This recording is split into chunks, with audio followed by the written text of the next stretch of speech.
معصوم فرماتے ہر شب ہزار گنہگار وادی برہوت سے آزاد ہو جاتے ہیں۔ معصوم فرماتے ہیں مومن جب شب جمعہ آئے تو زیادہ سے زیادہ اپنے مرحومین کو یاد کیا کرو۔ ایک روایت میں آئے فرمایا جن کے والدین مرحوم ہو گئے فرمایا ہر شب جمعہ تمہاری بوڑھی ماں تمہارے در پہ آتی ہے، تمہارا بوڑھا باپ تمہارے گھر پہ آتا ہے اور کیا سوال کرنے آتی ہے، میرے لال مجھے کوئی خیرات دو، مجھے کوئی ثواب دو۔ معصوم فرماتے یہ غافل انسان پوری رات سوتا رہتا ہے، یہ کھڑی رہتی ہے یہاں تک کہ صبح ہو جاتی ہے۔ ملائک کہتے ہیں اب جانے کا وقت ہے، کہتی ہے نہیں اب اٹھے گا نماز پہ، مجھے کچھ نہ کچھ تو خیرات دے گا، لیکن فرماتے سورج نکل جاتا ہے، یہ غفلت کی نیند میں سوتا رہتا ہے۔ یہ بوڑھی ماں اور مرحوم روتا ہوا جاتا ہے اور کہتی ہے کہ میرے لال اگر تو آج مجھے کچھ دیتا تو میں بھی تمہارے لیے دعا کرتی۔ فرمایا والدین وہ واحد وجود ہے پروردگار عالم نے جو بنایا ہے، مرنے کے بعد بھی ماں کی دعا بیٹے کے حق میں قبول ہوتی ہے۔ یہاں تک فرمایا اگر پریشان ہو مصیبتوں میں ہو ماں کی قبر پہ چلے جاؤ، باپ کی قبر پہ چلے جاؤ، وہاں اس کے لیے کچھ مانگو اور دعا کرو، خدا اس کے صدقے میں، کیونکہ مرنے کے بعد بھی ماں بیٹے کی تکلیف کو دیکھنا پسند نہیں کرتی۔ تو تصور کرو اس دنیا میں جس کو اللہ نے ماں بنایا وہ ہماری تکلیفوں کو برداشت نہیں کرتی، اور مولا علی فرماتے ہیں کہ میں تمہارے باپ سے بھی زیادہ تم سے محبت کرتا ہوں۔ جناب سیدہ فرماتی ہیں ہم تمہاری ماؤں سے زیادہ تم سے محبت کرتے ہیں۔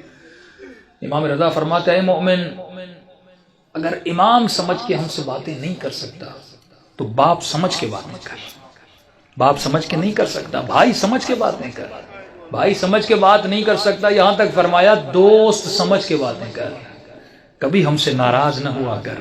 ایک مولا کا چاہنے والا گنہگار تھا، ساتویں امام کا زمانہ تھا، گلی پتلی سی تھی اور شراب کی اس میں عادت تھی، ہاتھ میں شراب تھا اور آگے بڑھ رہا تھا، سامنے امام کو آتے ہوئے دیکھا، شرمندہ ہوا کہ مولا کو کیسے میں فیس کروں گا۔ اس نے فوراً اپنا چہرہ دیوار کی طرف کر دیا تاکہ مولا گزر جائے اور مجھے نہ دیکھیں۔ امام جیسے آئے اس کے قریب آئے، اس کی پیٹھ پہ ہاتھ لگایا، کہا کہ اپنا منہ کیوں پھیرا ہے؟ فوراً اس نے چہرہ امام کا مولا میں نے دیکھا نہیں، بہانہ بنایا۔ تو امام نے کہا ہاتھ میں کیا ہے؟ جھوٹ بولتا مولا سے؟ جس نے کہا کیسے بتاؤں ہاتھ میں شراب؟ اس نے جھوٹ بولا کہ مولا میرے ہاتھ میں شراب ہے، میرے ہاتھ میں دودھ ہے۔ تو امام نے کہا اگر دودھ ہے تو تھوڑا ہمیں بھی پلا، ہم بھی پینا چاہتے ہیں۔ اب کہتا ہے میرے ہاتھ کانپ رہے تھے، تھا تو شراب اس برتن میں، کروں تو کیا کروں؟ کہتا جیسے میں نے اس برتن سے اس شراب کو اتارا تو وہ دودھ میں بدل گیا۔ امام نے ایک جملہ کہہ کے اور آگے ہو کر گزر گئے، فرمایا تو میرا چاہنے والا ہے، ایسا رہو جیسا ہمیں پسند ہے۔ دوسری بات امام نے کہا خبردار کتنے بھی گنہگار کیوں نہ ہو جاؤ لیکن کبھی بھی ہم اہل بیت سے پیٹ نہ دیا کرو۔ یہ شیطانی وسوسہ ہوتا ہے، میں نے گناہ کیا، میں نے خطائیں کی، میں اتنے گنہگار ہوں، میں کیسے سجدہ کروں، میں کیسے نماز پڑھوں، میں کیسے علی سے گفتگو کروں، میں کیسے امام زمانہ سے باتیں کروں۔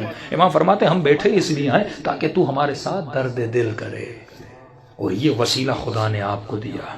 امام رضا فرماتے ہیں ہمارے چاہنے والے چھوٹی چھوٹی باتوں کے لیے ہمیں ہماری سیدہ فاطمہ کا واسطہ نہ دیا کرو، کیونکہ ہم ہر مصیبت برداشت کرتے ہیں لیکن اپنی دادی کی مصیبت برداشت ہم سے نہیں ہوتی۔